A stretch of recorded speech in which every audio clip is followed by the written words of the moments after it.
Assalamualaikum warahmatullahi wabarakatuh. Di sini saya akan menjelaskan tentang sistem reproduksi. Apa itu sistem reproduksi? Reproduksi adalah kemampuan makhluk hidup untuk menghasilkan keturunan yang baru. Tujuannya untuk mempertahankan jenisnya dan melestarikan jenisnya agar tidak punah. Sistem reproduksi berfungsi ketika seseorang memasuki masa pubertas atau masa akil balik. Sistem reproduksi terbagi menjadi dua, yaitu sistem reproduksi pria dan sistem reproduksi wanita. Yang pertama kita akan membahas tentang sistem reproduksi pada pria. Secara anatomi, sistem reproduksi pada pria terbagi menjadi dua, yaitu genitalia eksternal dan genitalia internal. Di mana genitalia eksternal terdiri dari penis dan sakrotum.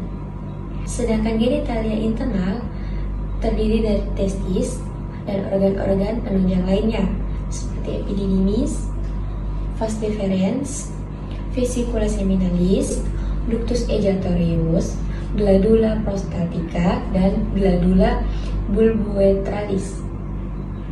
Selanjutnya kita akan membahas tentang genitalia eksternal. Yang pertama ada penis. Secara anatomi, penis dibagi menjadi dua, yaitu pars ocula dan pars vivera. Pars ocula, biasa disebut dengan radix penis, adalah bagian penis yang tidak bisa bergerak, terletak di spatium perinea superficialis. Yang kedua ada sakrotum. Sakrotum merupakan kantong yang terdiri dari jaringan kutis dan subkutis. Sakrotum terbagi menjadi dua bagian, dari luar oleh rapi sakrota dan dari dalam oleh subtum sakrotum. Yang kedua ada genitalia internal. Yang pertama yaitu testis. Testis merupakan alat untuk memproduksi sperma, di mana berjumlah sepasang dan berbentuk bulat. Organ ini tersimpan di dalam suatu kantong pelindung yang biasa disebut sakrotum, yang terletak di luar rongga perut dan berfungsi untuk menghasilkan sel kelamin jantan, yaitu spermatozoa, dan juga hormon kelamin jantan, yaitu testosteron. Kedua ada epididymis. Epididymis merupakan saluran yang berkelo-kelo yang terdapat di dalam sakrotum yang keluar dari testis. Di dalam epididymis ini, sperma disimpan untuk sementara. Yang ketiga ada vas deferens. Vas deferens adalah saluran lanjutan dari saluran epididymis. Ujung bagian saluran ini terdapat di dalam kelenjar prostat. Vas deferens berfungsi sebagai jalan untuk sperma dari epididymis ke kantung sperma. Yang keempat ada vesicula seminalis. Berjumlah sepasang dan menjadi satu kantong, di mana dindingnya bisa mengeluarkan cairan dan yang berwarna kekuning-kuningan yang banyak mengandung makanan untuk sperma. Yang kelima ada kelenjar prostat. Kelenjar yang berfungsi untuk membuat cairan yang bersamaan dengan yang diproduksi oleh vesicula seminalis. Getah yang dihasilkan dialirkan ke saluran sperma. Apa itu spermatogenesis? Spermatogenesis adalah proses pembentukan sperma yang terjadi di dalam testis, tepatnya di dalam tubulus seminiferus. Selanjutnya ada sistem reproduksi pada wanita. Secara anatomi, sistem reproduksi wanita terbagi menjadi dua, yaitu genitalia eksternal dan genitalia internal.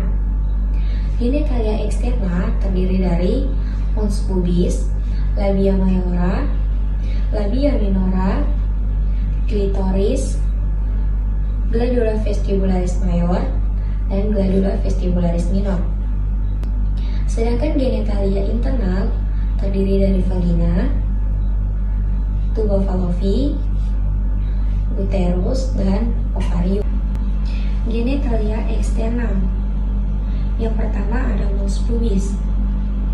Mons pubis adalah tonjolan berlemak di sebelah ventral simfisis dan di daerah suprapubis.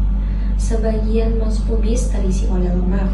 Jumlah jaringan lemak bertambah apabila pubertas dan berkurang pada saat menopause. Yang kedua ada labia mayora. Labia mayora merupakan organ yang terdiri atas 2 lipatan memanjang yang berjalan ke kaudal dan dorsal dari mos pubis. Yang ketiga ada labia minora. Labia minora merupakan organ yang terdiri dari 2 lipatan kulit kecil yang terletak di antara labia mayora pada sisi introitus vagina. Yang keempat ada klitoris. Klitoris terletak dorsal dari kamesura anterior labia mayora dan keseluruhannya tertutup oleh labia minora. Klitoris terbagi menjadi 3 bagian, yaitu karura klitoris, corpus klitoris, dan gland klitoris. Yang kelima ada glandula vestibularis mayor. Glandula vestibularis mayor ini biasa disebut dengan kelenjar Bartholin, yang merupakan kelenjar yang berbentuk bulat dan terletak dorsal dari bulbus vestibul. Yang keenam ada glandula vestibularis minor.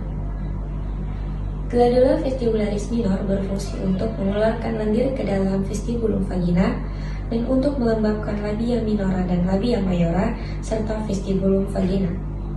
Selanjutnya ada genitalia internal. Yang pertama ada vagina. Secara anatomi, vagina merupakan organ yang berbentuk tabung dengan membentuk kurang lebih 60 derajat dengan bidang horizontal. Vagina memiliki fungsi sebagai saluran penghubung ke rahim dengan labia dan vulva sebagai jalan masuknya. Yang kedua ada tuba fallopi. Tuba fallopi merupakan saluran yang memiliki panjang sekitar 10-13 cm dengan diameter sekitar 1 cm.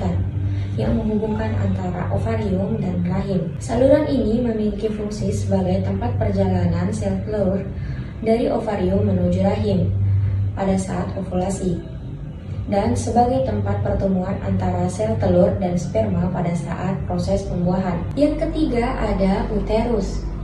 Uterus merupakan organ berongga yang memiliki dinding muskular tebal yang terletak di dalam kafum pelvis. Uterus memiliki fungsi untuk menampung sel telur yang telah dibuahi sampai menjadi janin. Yang keempat yaitu ovarium. Ovarium merupakan kelenjar kecil yang berbentuk oval dan terletak di antara kedua sisi rahim wanita yang memiliki fungsi untuk memproduksi dan menyimpan telur serta menghasilkan hormon estrogen dan progesteron.